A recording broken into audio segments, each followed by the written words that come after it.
So that brings me to a bill that I have introduced because I think it is important as we are looking at this looming deadline to have a plan B, that if in fact we are not going to be able to come to an agreement with both houses of Congress and the President that would cut the spending levels sufficiently that many of us would be comfortable enough to pass the debt limit lifting. If we don't meet that test, we should have a responsible plan B, a plan that says if in fact we can't agree on what it will take to lift that debt ceiling, how are we going to treat the money that will be coming in? Because at that point, our government will be limited in its expenditures by the revenue that is coming in. Now, we can allocate that revenue, and that's where I think we must have Plan B. We must make sure that certain things are done. The number one thing that we all know is going to be paying the interest on the debt. That is our number one responsibility because that will keep us from going into default, which none of us want to do. The second thing right after that is to pay our military, the people who are deployed overseas in Iraq, Afghanistan, and the places that are supportive of those efforts.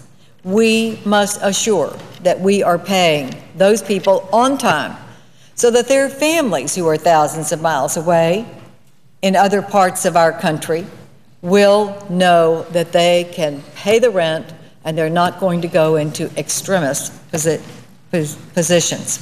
So I want to talk about a bill that I have introduced that has 80 co-sponsors, and I want to ask unanimous consent to add Senator Heller from Nevada to be a co-sponsor of Senate Bill 724. Without objection. Senate Bill 724 is the Ensuring Pay for Our Military Act of 2011. There are 80 co-sponsors of this legislation. It's very simple and straightforward. It ensures that in the event of a government shutdown, our nation's men and women in uniform would continue to receive their military pay and allowances. That's what it does. This legislation will protect all active duty men and women, including those in the Coast Guard and Reserve components. I introduced this bill because we were in the process of having a meltdown last year with our appropriations. Well, we need to have a bill on the books, a law on the books that assures that if there is a shutdown, whether it's on an appropriations issue or on a budget issue or on a debt ceiling issue, if our government is forced to shut down, where will the money go? Where are the protections? I think our military should be front and center. I also think Social Security recipients should be front and center, but this bill is for the military because they are in harm's way as we speak, many places across the globe, and we don't want to disrupt their families or have them worry for 1 minute about their families while they are doing their duty. These military families have faced stress from repeated deployments since 9/11. The last thing they should worry about is not receiving their paycheck on time because Congress and the President have not been able to do the jobs that they need to do. Immediately after introducing this bill, I was contacted by a military spouse. Her husband was on his 10th deployment in support of operations in the Middle East. The spouse was at home raising their 1-year-old son. She was very concerned about whether she was going to be able to pay her bills.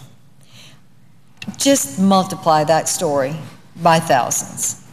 We can only imagine the stress of families across our nation who have loved ones in harm's way.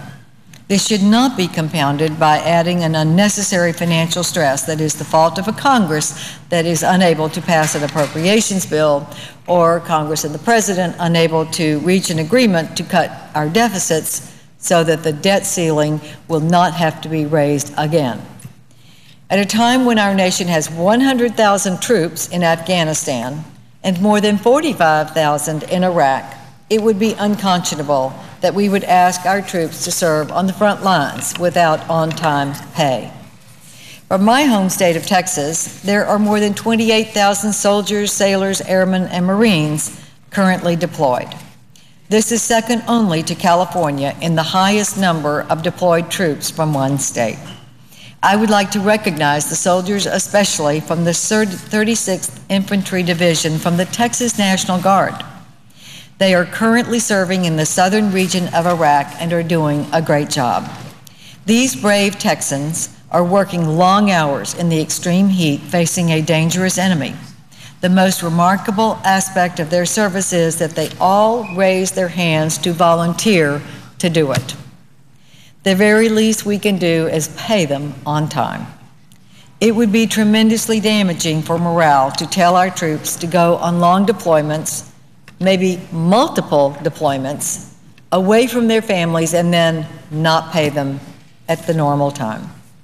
I know that if there is one thing that this Congress can agree on, it is our tremendous pride and support for the brave men and women in uniform. I think Congress has shown that time and time again. We all learned a lesson from what happened in the Vietnam War and after the Vietnam War, when the disagreement about the policies of the war were actually imputed to those people who were following orders to implement that war. We will never let that happen again. It hasn't happened since, and it won't happen. We all in Congress, there's not one who doesn't respect our military and the service they're giving, even if they disagree with the policies, which many often do. So I wasn't surprised when I introduced this bill to get 80 co-sponsors immediately. Mr. President, it's becoming clear that negotiations on a long-term deficit reduction plan may go down to the wire. The President said yesterday that he will insist on tax increases to pay for a continued federal spending spree. Republicans are clear. We must lower government spending to affordable levels, and that there must be fundamental changes in how Washington spends American taxpayer dollars. Now is the time for Congress to vote to assure that our troops will not miss a paycheck due to gridlock in Washington. Now, not at midnight on August the 2nd or August the 6th or whenever we are adjourning for hopefully a recess for people to get home and work in their districts. If the Senate cancels its July 4th holiday recess, which is now on the books, I think it is time for us to spend that time on nothing else but this issue, long-term deficit reduction. We should start our work by making sure that we have Plan B, that our troops and their families won't be political pawns in the struggle between raising taxes and cutting spending. If we are here, it should be for one purpose only, and that is debt reduction and the preparation for what happens if that deadline passes and there is not an agreement. And I can't think of a better way to say we are preparing for the worst while we're hoping for the best, and that is that we make sure that certain essentials are done. Obviously, interest on the debt is our first obligation. The second one is to pay our military personnel who are overseas, who are deployed, and to make sure that they're not worrying about their families at home having the money to pay the mortgage and the bills that must be paid on time. So I hope that the Senate will take this bill up, and I'm going to ask that we consider the Ensuring Pay for Our Military Act of 2011 is on the agenda if we are in session next week. That seems to be what is in the works right now, and if that's the case, let's do something productive.